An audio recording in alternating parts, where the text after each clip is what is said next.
देखिए counter ticket आपने ले लिया, अब इसे कैंसिल कराते हैं यहाँ पर ये वाला ऑप्शन यूज करके, या 139 पे भी कॉल करके आप करा सकते हो। पर ये ऑप्शन क्या है कि ऑनलाइन अगर हम इस पे कैंसिल कराते हैं तो क्या पैसा हमें अपने ऑनलाइन अकाउंट में मिल जाएगा, जो अगर अपने यूपीआई या debit card credit card use किया है उसमें मिल जाएगा कि नहीं मिल जाएगा, चलिए जानते हैं। देखिए सिंपल सरल भाषा एक्सप्लेन करता हूँ पूरा डिटेल में। देखिए एंड तक देख लीजिए, यही वीडियो काफी इसके बाद आपको दूसरा लाइफ में कभी वीडियो देखने की जरूरत नहीं पड़ेगी इस टॉपिक के रिलेटेड। आपके पास एक काउंटर टिकट है, इसे कैंसिल कराना है, ठीक है। अब आपके पास क्या ऑप्शन है, या तो आप नियर बाय पीआरएस काउंटर पर जाइए, सबमिट कीजिए और आपको पैसा मिल जाएगा। अगर आपने यूपीआई या डेबिट कार्ड क्रेडिट कार्ड किया होगा तो 5 से 7 दिन में आपके अकाउंट में आ जाता है। पर अगर आप किसी कारणवश आप नहीं जा पाते हो नियर बाय कोई भी पीआरएस स्टेशन या किसी भी स्टेशन पे कैंसिल कराने के लिए, तब इसे इस्तेमाल कर सकते हो। यानी कि आपने यहाँ पर कैंसिल करा लिया, कैंसिल कराने के बाद आपको 4 घंटा एक्स्ट्रा मिलता है, कभी भी जाके आप पैसा रिफंड कलेक्ट कर सकते हो। समझाता हूँ मैं आपको। देखिए आपको 10 बजे ट्रैवल करना है, 10 बजे आपका ट्रेन है जो है आपके डिपार्चर स्टेशन यानी जिस पे आपको चढ़ना है वो निकल जाएगी, तब आप क्या कर सकते हो। तो यानी कि अगर आपके पास एक कैंसिल टिकट है तो आप क्या करोगे, आपको जल्दी से जाना है पीआरएस पे यानी कोई भी नियर बाय काउंटर टिकट पे, वहाँ जाके फॉर्म भरोगे और सबमिट करोगे तो आपको रिफंड मिल जाएगा। पर आपको ये करना पड़ेगा कम से कम, अगर आपका कंफर्म टिकट है तो कम से कम चार्ट बनने से पहले जाओगे तभी आपको पैसा अच्छा मिलेगा, नहीं तो चार्ट बनने के बाद आपको रिफंड का यानी कैंसिलेशन चार्जेस आपको लग जाएंगे। और ऐसे टाइम स्लॉट होता है, जैसे 30 मिनट पहले कराओगे तो कितना परसेंट आपको पैसा आपके अकाउंट में आएगा। तो इसलिए ये ऑप्शन सबसे बेस्ट चीज़ है। समझाते हैं, आपका 10 बजे का ट्रेन है, ठीक है।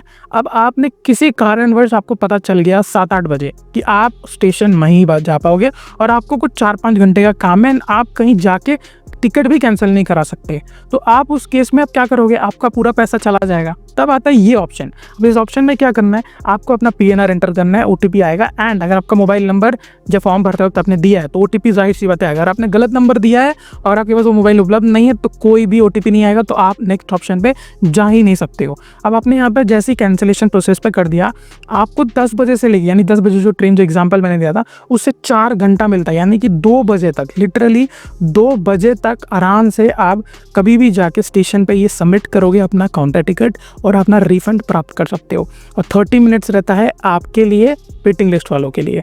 वेटिंग लिस्ट अगर देखिए ऑटोमेटिक जो वेटिंग लिस्ट कैंसिल होता है वो ऑनलाइन टिकट का होता है, बट काउंटर टिकट का कभी नहीं होता, आपको मैनुअली जाके कैंसिल कराना पड़ता है, ठीक है। तो ये चीज़ आपको समझ आ चुका होगा कि आपको बस 4 घंटे का एक्स्ट्रा टाइम मिलता है डिपार्चर टाइम से। याद रखिएगा, डिपार्चर टाइम 10 बजे का है, मेरे को 4 घंटे एक्स्ट्रा मिल रहा है। तो किसी का घर दूर होता है 30-40 किलोमीटर, जाहिर सी बात है सबका दूर होता है, मैक्सिमम लोगों का दूर ही रहता है। तो उस केस में यानी अपने जर्नी स्टेशन पे आके टिकट कैंसिल कराना और टाइम भागे जा रहा है, ट्रेन आपका छूट जाएगा।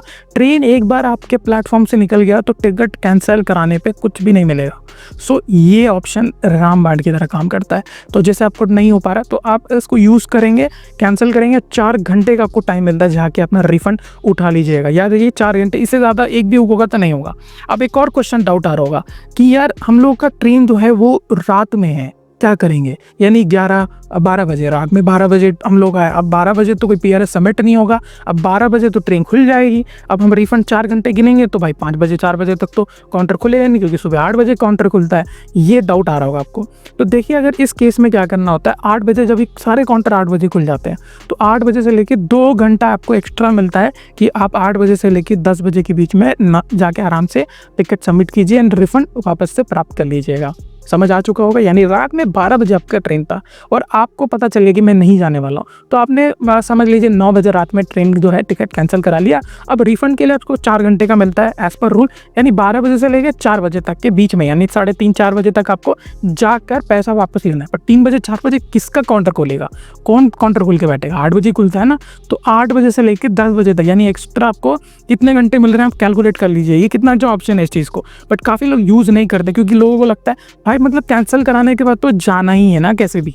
पर अगर आप थोड़ा सा लॉजिक समझोगे तो ये बहुत लोग के लिए वैल्यूएबल होता है। तो अगर इसमें नहीं भी करना तो 139 पे कॉल करके भी आप काउंटर टिकट जो है उसे कैंसिलेशन का रिक्वेस्ट दे दोगे तो वो कैंसिल कर देंगे। ये 2 ऑप्शन था। इसके बाद कोई भी डाउट आता है एंड हाँ, काउंटर टिकट पे आप जैसे सबमिट करोगे तो अगर आपने कैश में पेमेंट किया होगा तो आपको कैश इंस्टेंट मिल जाएगा। अगर आपने कैश पे नहीं दिया होगा, UPI, debit card, credit card दिया होगा, तो आप जैसे ही उनको काउंटर टिकट कैंसिल वाला उनको देंगे आपको रिफंड स्टार्ट हो जाता है, 5 से 7 दिन में आपके अकाउंट में आ जाएगा। पर ये एग्जैक्टली याद रखना, आपको वो सबमिट करने जाना पड़ेगा। यहीं तक रखते हैं। कोई भी डाउट आता है किसी तरीके का भी तो आप नीचे भेज दीजिए, कमेंट सेक्शन पर टाइप कर देना। मिलते हैं नए फ्रेश एपिसोड में, तब तक के लिए।